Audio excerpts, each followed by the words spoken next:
सरकार के अंतर्गत राज्य सरकारें आती हैं और राज्य सरकारें के अंतर्गत लोकल गवर्नमेंट आती है।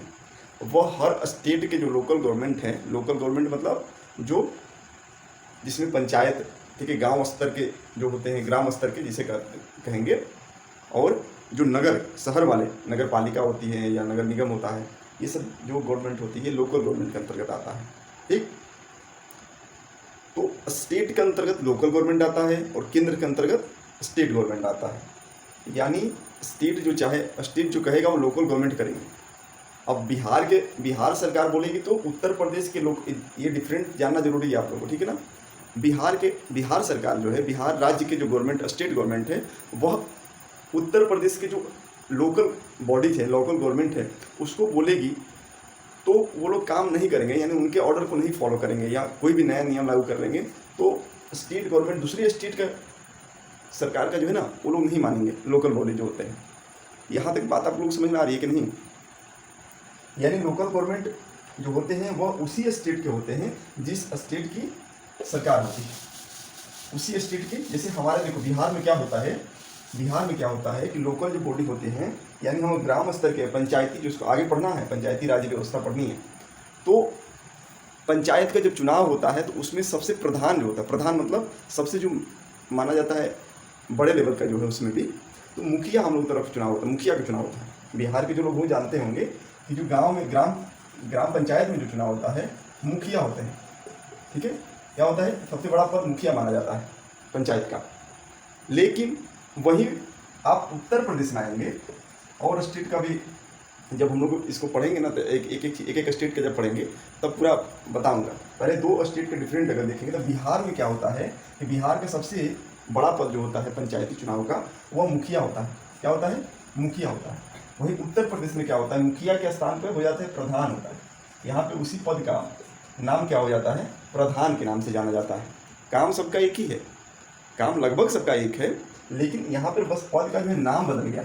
यहाँ पे प्रधान के नाम से जाना जाता है, वहाँ मुखिया के नाम से जाना जाता है। बात समझ में आ रही है आप लोग के? बात समझ में आ रही है? हेलो, हाँ बोलते रहो तुम लोग, कोई एक लोग बोल दिया करो, चाहे लिख दिया करो तभी समझ में आ जाएगा। तो ये समझाने का हमारा पर्पज़ इतना ही है कि आप लोग इतना जानें कि लोकल जो बॉडी होता है, लोकल जो गवर्नमेंट होता है, वह उसी स्टेट के नियम को फॉलो करेगा जो उस स्टेट की जो सरकार करेंगे, ठीक है। क्योंकि वैसे ही केंद्र सरकार, अब जो सेंट्रल गवर्नमेंट है, अब क्या चाइना के प्रधान राष्ट्रपति बोल देंगे तो क्या हमारे स्टेट काम करेंगे, स्टेट के मुख्यमंत्री काम करेंगे? नहीं। हमारा जो केंद्र सरकार होता है वह, यानी भारत की जो सरकार है, भारत सरकार है, उसी के अंतर्गत जो है सभी स्टेट आएंगे, ठीक है ना। उसी के अंतर्गत सभी स्टेट आएंगे। तो आप लोग इतना समझ आ गया ना कि भारत सरकार के अंदर स्टेट आते हैं और स्टेटों के अंतर्गत जो है वो लोकल बॉडी काम करती है। इतना आप लोग को डिफरेंट समझ में आना चाहिए, ठीक है। इसके बाद हम लोग देखते हैं क्या आगे है। मैं पूछूंगा, ध्यान रहे इस चीज़ को ध्यान रहे। देखिए, पहले जो है 28 राज्य था 2014 से पहले। 2014 में एक आंध्र प्रदेश जो है, एक राज्य, दो भाग में आंध्र प्रदेश को बांट दिया गया। एक बन गया तेलंगाना और एक आंध्र प्रदेश पहले से था, ठीक है। तो दो भाग में वहाँ पे बट गया, तो संख्या हो गई थी 29। लेकिन फिर क्या है, जब 370 हटा तो उसके बाद क्या हो गया कि जम्मू कश्मीर को तोड़ दिया गया, केंद्र शासित प्रदेश बना दिया गया, ठीक है। तो राज्य की संख्या हो गई फिर क्या 28 हो गई। और केंद्र शासित प्रदेश जो है, ठीक है ना, यूनियन टेरिटरी है, उनकी संख्या क्या हो गई, बढ़ गई। पहले कितनी थी, 7 थी, अब क्या हो गई 9, ठीक।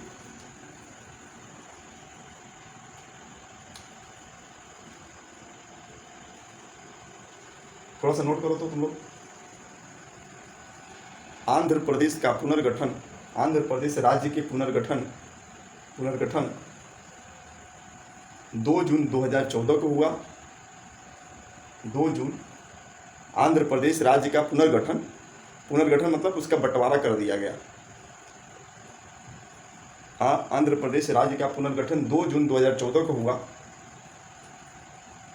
14 को हुआ।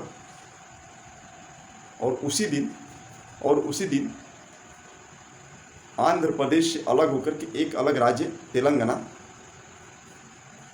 बना।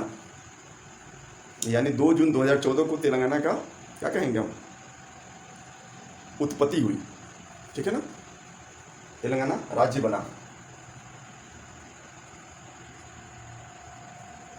फिर अलग लिखे, नोट करके फिर लिखे, 31 अक्टूबर 2019 को जम्मू कश्मीर राज्य जम्मू कश्मीर राज्य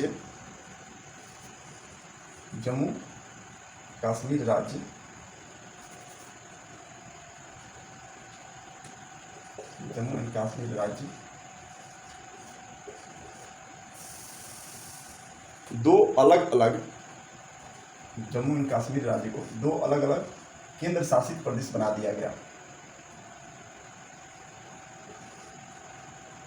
पहला जम्मू एंड कश्मीर हो गया, JNK बोलते हैं उसको, और दूसरा हो गया लद्दाख, जिसके बारे में हम लोग पहले पर चर्चा कर चुके हैं, ठीक है ना। वहाँ के खान पान, वहाँ के ऑक्यूपेशन, ठीक है, ऑक्यूपेशन के बारे में, रोजगार के बारे में हम लोग पढ़ चुके हैं, और हम लोग वहाँ के खान पान के बारे में पढ़ चुके हैं। अब हम लोग आगे देखेंगे सरकार एवं कानून। सरकार जो है, जैसे सरकार देश में है तो वह सरकार कानून भी बनाती है और कानून का पालन भी करवाने जानती है, ठीक है। जैसे एक उदाहरण ले लिया जाए कि जैसे गाड़ी चलाने के लिए कोई कानून पास किया गया, ठीक है, तो कोई भी गाड़ी रखा है तो उसके पास लाइसेंस होनी चाहिए चलाने की।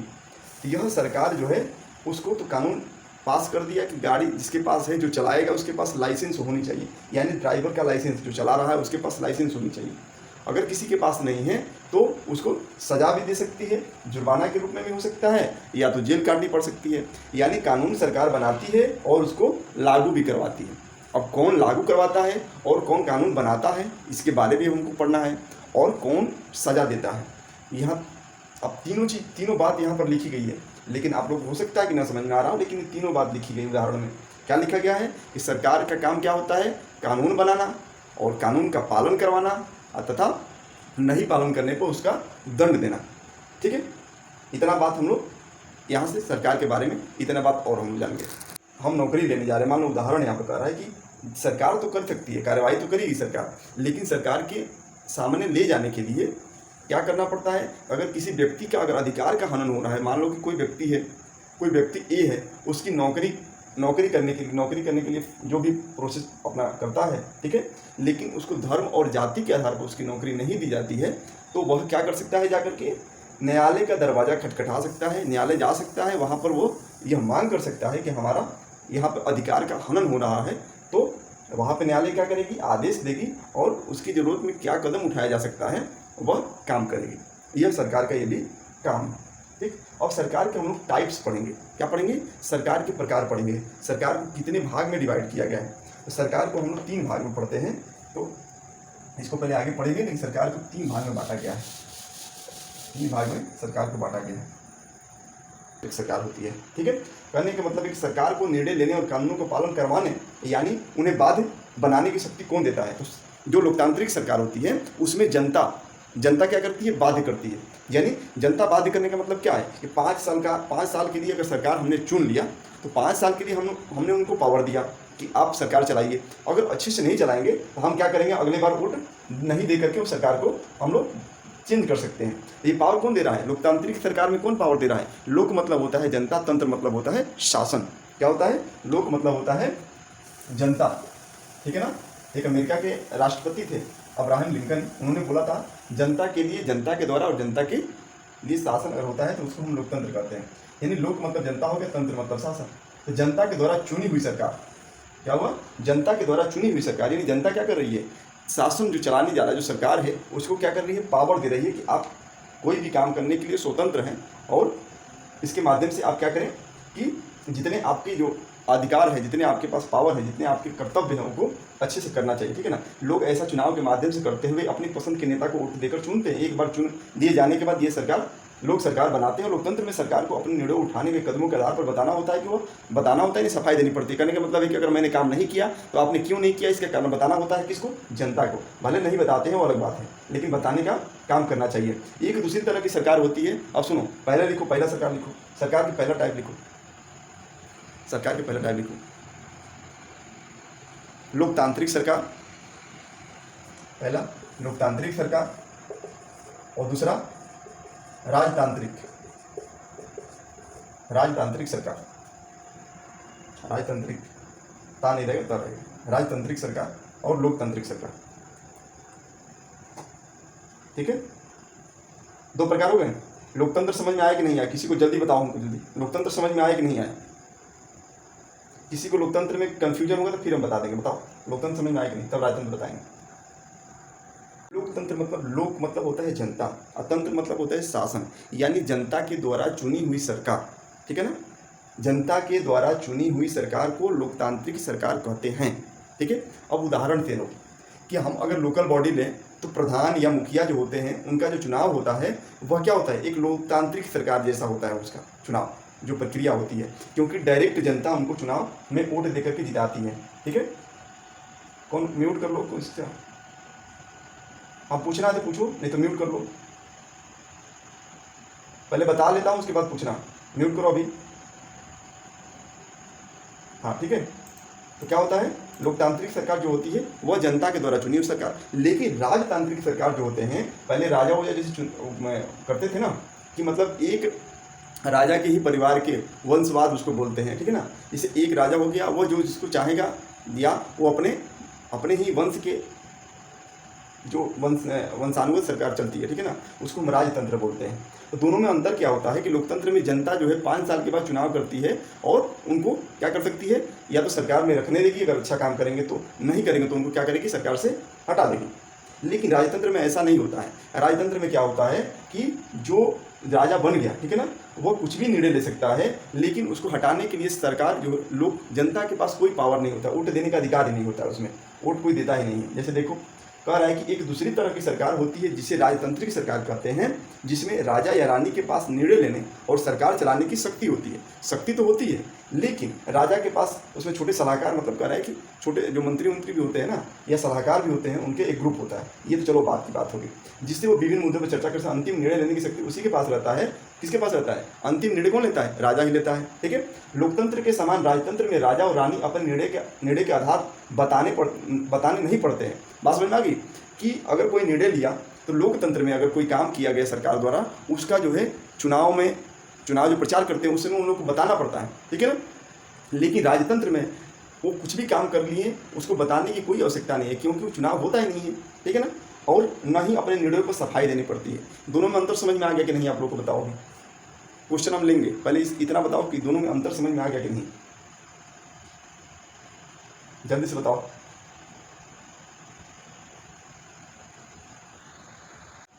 पहला अंतर समझ में आया? पहला अंतर में लिखवाया है कि लोकतंत्र में चुनाव होता है जनता के द्वारा। ठीक है, राजतंत्र में राजा ही सरकार चलाते हैं, लेकिन उनको जनता चुनती नहीं है, यानी चुनने का कोई अधिकार नहीं होता है। ठीक है ना, लोकतंत्र में दूसरा लिखो, लोकतंत्र में दूसरा लिखो, इसमें सरकार 5 साल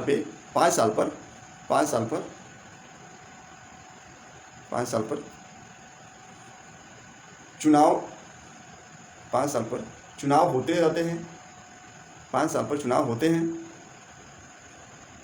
जरूरी नहीं है कि 5 साल ही, कम भी होता है, लेकिन 5 साल सेंट्रल गवर्नमेंट के हिसाब से या स्टेट गवर्नमेंट का जो होता है चुनाव होता है वो 5 साल का होता है।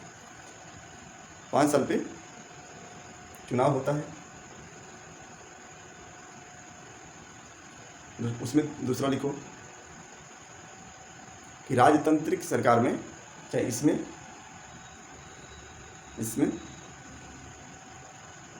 राजा का बेटा या राजा के वंश के ही लोग उत्तराधिकारी के रूप में राजा बनते हैं। ये राजा या रानी जो भी होता है, लेकिन पद जो होता है प्रधान या कहीं प्रधान राष्ट्रपति बोला जाता है ऐसे इस समय। इसमें तीसरा लिखो लोकतांत्रिक में लोकतांत्रिक में तीसरा देखो, पता ना आवाज का कैसे इशू आ रहा है। इसमें सरकार अपने कर्तव्य के प्रति या कार्य के प्रति जवाबदेही होती है। इसमें सरकार कार्य के प्रति जवाबदेही होती है। जवाबदेही मतलब कि जो काम किए हैं, ठीक है, उसका हमको जवाब देना होता है। लेकिन उसका तीसरा लिखो राजतंत्र में, इसमें अपने कार्य का कोई जनता के बीच में जवाबदेही होने की आवश्यकता नहीं होती। ठीक है, ऐसे लिख लो कि राजतांत्रिक सरकार में या इसमें अपने कार्य के प्रति कोई जवाबदेही नहीं होती, कोई जवाबदेही नहीं होती। अब बताओ कि अब क्लियर हुआ कुछ? अब कुछ समझ में आया? नहीं आया अभी भी? बोलो जल्दी, आगे ना अभी और क्लियर हो जाएगा, आगे और दिया है अच्छे से, अभी और अच्छे से पढ़ो, समझ में आ जाएगा। देखो अब पहला दिया लोकतांत्रिक सरकार, जो मैं पहले बता दिया उसमें देखो अब दिया है कि भारत एक लोकतंत्र, लिखो भारत एक लोकतांत्रिक सरकार है। भारत में एक लोकतांत्रिक सरकार चलती है, ऐसे लिख लो, भारत में लोकतांत्रिक सरकार चलती है, सरकार चलती है या लोकतांत्रिक व्यवस्था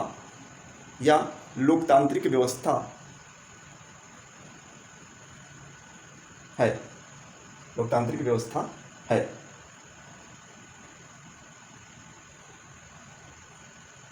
ठीक है, अब देखो कह रहा है कि भारत एक लोकतंत्र है। इस लोकतांत्रिक व्यवस्था को पाने के लिए हमने लंबी लड़ाई लड़ी। लंबी लड़ाई मतलब कि पहले क्या है कि मुस्लिमों ने आक्रमण किया कई देश, उसके बाद अंग्रेज आ गए, तो अंग्रेज और मुस्लिमों से छुटकारा पाने के लिए हमने बहुत लंबी लड़ाई लड़ी। ठीक है, उसके बाद जो है हमारा देश क्या हुआ, जब आज़ाद हुआ, ठीक है ना, उसके बाद क्या हुआ, लोकतांत्रिक सरकार यहाँ पर कायम हुई, यानी लोकतांत्रिक सरकार जो है भारत में व्यवस्था जो है लागू हो पाई।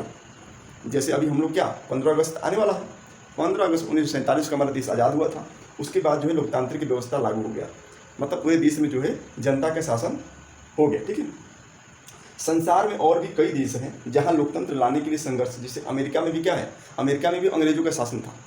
ठीक है, अंग्रेजों का शासन अमेरिका में भी था, वहाँ भी बहुत लोग लड़ाई लड़े। ठीक है ना, जिसके बाद वो भी आज़ाद हुआ तो फिर लोकतांत्रिक व्यवस्था वहाँ भी लागू हुआ।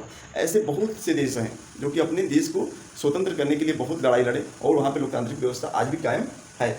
लेकिन राजतांत्रिक व्यवस्था भी बहुत, जैसे आप ब्रिटेन का नाम लेंगे तो ब्रिटेन में जो है राजतांत्रिक व्यवस्था भी है और वहाँ लोकतांत्रिक व्यवस्था जैसी दोनों सिस्टम वहाँ काम करती है, लेकिन पूरी तरीक़ा से राजतांत्रिक व्यवस्था है।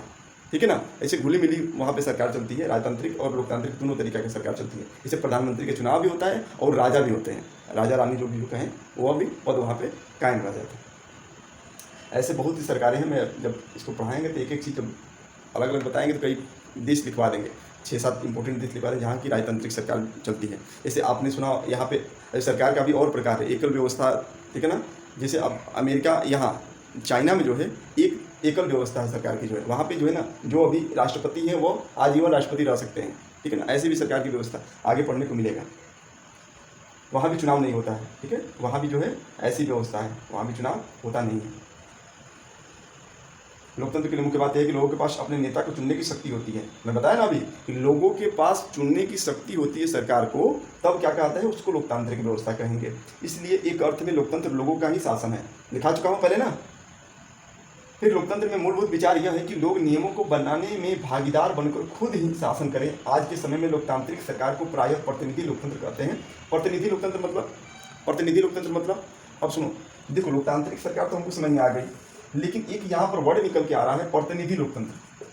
समझने की आप कोशिश करेंगे। प्रतिनिधि लोकतंत्र मतलब क्या, कि जैसे मुख्यमंत्री, हमारे राज्य में मुख्यमंत्री शासन चला रहे हैं। ठीक है ना, समझने की कोशिश करना बाबू, तो नहीं समझ में आएगा तुरंत बीच में बोल देना, हम फिर से उसको बताएंगे।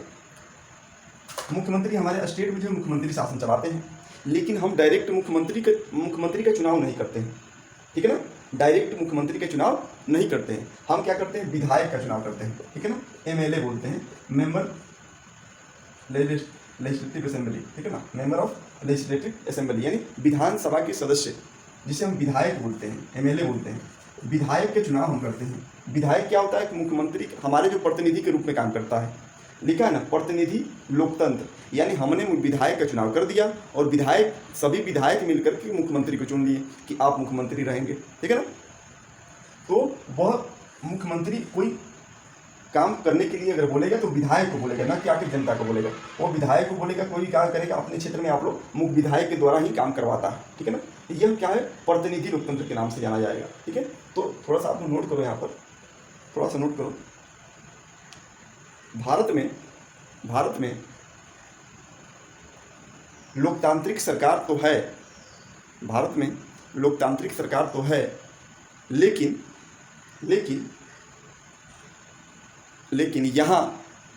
यहाँ प्रतिनिधि लोकतंत्र की सरकारें चलती हैं, प्रतिनिधि लोकतंत्र की सरकारें चलती हैं।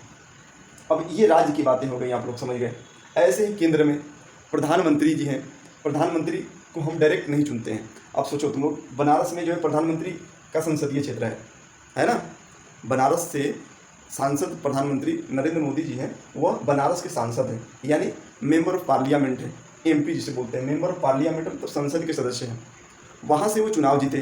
प्रधानमंत्री डायरेक्ट चुनाव नहीं होता है, पहले एमपी बने, सभी एमपी मिल करके उनको चुन लिए कि आप प्रधानमंत्री पद पे हो जाइए, ठीक है ना, यानी प्रधानमंत्री आप बने। तो सभी सांसद मिल करके उनको चुन लिए, तो ये क्या कहलाएगा, प्रधानमंत्री चुन लिए, यानी प्रतिनिधि लोकतंत्र हो गया ना, कि सभी जगह के एमपी जो है मिल करके क्या किए कि प्रधानमंत्री का चुनाव कर लिए।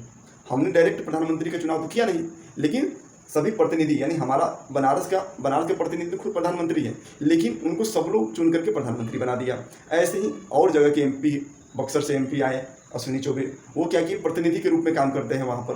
नहीं, बक्सर जिला में जो भी काम करेंगे प्रधानमंत्री डायरेक्ट नहीं करेंगे, वो करवाएंगे किसके द्वारा से, तो वह एमपी या मंत्री के द्वारा काम होता है। इसी को बोलते हैं प्रतिनिधि लोकतंत्र कहते हैं, जो कि हमारे भारत में काम करती है, ठीक है। कह रहा है प्रतिनिधि लोकतंत्र में लोग सीधे भाग नहीं लेते हैं, बल्कि चुनाव की प्रक्रिया के द्वारा अपने प्रतिनिधि को चुनते हैं, और ये प्रतिनिधि मिलकर सारी जनता के लिए निर्णय लेते हैं। समझ में आ गया यहाँ तक? बताओ तुम लोग, यहाँ तक किसी को कोई प्रॉब्लम होगी तो बताओ। प्रतिनिधि लोकतंत्र समझ में आया कि नहीं आया, जल्दी बताओ। कोई बोलो, कोई। अनुष्का बताओ। नहीं समझ में आया तो बाबू फिर से बताएंगे, ठीक है ना। नहीं, ये थोड़ा सा और मैं नीचे स्तर से बताना चालू कर रहा हूँ कि देखो, क्लास वाइज तुम बांट लो, ठीक है ना। मान लो कि 6 क्लास में रोमी है, 7 क्लास में काजल है, मॉनिटर, 8 क्लास में मान लो कि खुशी हो गई। ऐसे करके सभी क्लास का जो है एक एक मेंबर जो है वह चुन लिए गए। तो उप मेंबर को हम प्रतिनिधि बोलेंगे। क्या बोलेंगे? प्रतिनिधि बोलेंगे। वो प्रतिनिधि किसके? 7 क्लास के जो है रोमी होगी ना, 7 क्लास के जो पूरा जिम्मेदारी किसके पास है? वह रोमी के पास है। मान लो 7 क्लास में बोर्ड के लिए जो चौक की कमी हो गई, ठीक है ना, तो कौन देखेगा? वह रोमी जाकर के बताएगी, प्रिंसिपल को बताएगी या टीचर को बताएगी कि हमारे क्लास में ये परेशानियां हैं, जैसे चौक की कमी है, बोर्ड टूट गया है, ठीक है ना, टेबल टूट गया है, पंखा नहीं चल रहा है। ये काम कौन करेगा? 7 क्लास का रोमी करेगी, 6 क्लास का काजल करेगी, ऐसे ही खुशी करेगी अपने क्लास का। तो ये सभी एक एक क्लास के मॉनिटर हो गए, यानी जितने बच्चे हैं वह शिकायत डायरेक्ट प्रिंसिपल को नहीं करने जाएंगे। किसको करेंगे? वह जो मॉनिटर है जिस क्लास के, उसको करने जाएंगे। अब यहाँ तक बात आप लोग समझ में आ गई ना? यहाँ तक बात आपको समझ में आ गई ना? जैसे मॉनिटर हमारे क्लास का काम कर रहा है, वैसे ही प्रतिनिधि भी हमारा जो है, हमारे क्षेत्र का जो है प्रतिनिधि, जिसको हम चुन करके भेजे हैं मॉनिटर के रूप में, जैसे स्कूल में मॉनिटर के रूप में हम क्लास वाइज भेजे हैं, वैसे ही हमारे एरिया के जो होते हैं सांसद होंगे तो प्रधानमंत्री को जाकर बताएंगे। तो प्रधानमंत्री उनको बोलेंगे ठीक है, ये कमी है तो आप ले जाकर के वहाँ व्यवस्था बनाइए, ठीक है ना। तो प्रिंसिपल भी क्या करेंगे? प्रिंसिपल मॉनिटर को क्या करेंगे? चौक कमी है तो लो भैया चौक जाकर के उसमें रख दो। हाँ, पंखा है, पंखा खराब है तो लो बोल देते हैं, मिस्त्री आकर बना देगा। तो वह प्रतिनिधि क्या कर रहा है? अपने क्षेत्र का जो उसको चुनकर भेजे हैं उनकी पूरी जिम्मेदारी अपने सर पर लेना। ओके, सभी लोग बताएं। हाँ, अभी बता रहा हूँ, उसको भी बता रहे हैं। तो बाबू, विधायक और सांसद, ठीक है, ये तो बात की बात हो गई, ये तो एक पद हो गया ना। विधायक मुख्यमंत्री को बताते हैं, विधायक क्या करते हैं? मुख्यमंत्री को बताएंगे जाकर के, और सांसद बताएंगे प्रधानमंत्री को। यहाँ तक आप लोग को बात समझ में आ गया? जो बनारस जिला के होंगे वो प्रधानमंत्री तो सीधे वहाँ से सांसद हैं, तो सांसद के रूप में भी वो सुनेंगे और प्रधानमंत्री के रूप में भी सुनेंगे। इसलिए बनारस का विकास इतना तेज़ी से हो रहा है। तो क्यों हो रहा है? इसलिए हो रहा है कि उनको कोई बताने वाला नहीं है, वो खुद उसको मॉनिटर करते हैं। मतलब वो मॉनिटर भी हैं और प्रिंसिपल भी हैं, दोनों काम है उनकी जिम्मेदारी। समझ में आ रहा है यहाँ तक बात? जैसे प्रिंसिपल जिस ऑफिस में रहते हैं तो उस ऑफिस में कोई बताने उनको जाएगा कि यहाँ यह कमी है, वो तो खुद देख रहे हैं उसको कि यहाँ पंखा खराब हो गया तो मैं बनवा दूँ तुरंत जस्ट। तो बताओ प्रिंसिपल वाला जल्दी बनेगा कि मॉनिटर वाला या क्लास वाला जल्दी बनेगा? प्रिंसिपल वाला जल्दी बनेगा ना। तो जहाँ पे प्रिंसिपल खुद वहाँ के मॉनिटर हैं तो वो जल्दी काम होगा वहाँ पे ना। तो इसीलिए बनारस का इतना तेज़ी से विकास क्यों हो रहा है? क्योंकि प्रधानमंत्री वहाँ के सांसद भी हैं, यानी प्रतिनिधि भी हैं, और वहाँ के देश के क्या है, प्रधानमंत्री भी हैं। अब आप लोग समझ में आ गया होगा यहाँ तक बात। अब बात नहीं समझ में आ गया तो वीडियो को 50 बार देखना तुम लोग, मैं अच्छे से रिकॉर्डिंग हो गया उसका। अब हम लोग आगे बढ़ते हैं। ठीक है ठीक है ठीक है ठीक ठीक ठीक ठीक ठीक ठीक है बच्चा। अब किसी को दिक्कत होगी तो बताना, डरना नहीं है कि हम नहीं बताएंगे, हम डांटने लगेंगे, ऐसा कोई बात नहीं है, ऐसा कोई बात नहीं। समझ नहीं आएगा तो फिर हमारे पढ़ाने का क्या मतलब बताओ?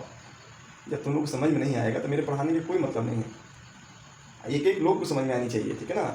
एक एक लोग को समझ में आनी चाहिए। ये नहीं कि ये कमज़ोर है इसको नहीं समझ में आ रहा। जब नहीं तुम लोग बोलोगे कि चलो जाने दो बाद में देख लेंगे, ऐसा नहीं, ऐसा कभी नहीं करते हैं हम। खाली अपने इस क्लास की नहीं बात करते हैं हम, इस क्लास की नहीं बात। स्कूल में भी मैं समझाता हूँ, स्कूल में पढ़ाता था, जो रोमी और इकाजों में पढ़ती जिस स्कूल में पढ़ाता था मैं, वहाँ भी मैं यही समझाता था कि खाली इस बात की नहीं है कि हम इस क्लास में पढ़ा रहे हैं इसमें बोल रहे हैं, नहीं, आगे जीवन में इसको ढालना चाहिए। इस बात को नहीं आ रहा है पूछेंगे, बार बार क्यों नहीं पूछेंगे? जब समझ नहीं आएगा तो हमको पढ़ने का कोई मतलब ही नहीं है। आगे हम देखते हैं, ठीक है, इसके आगे देखते हैं।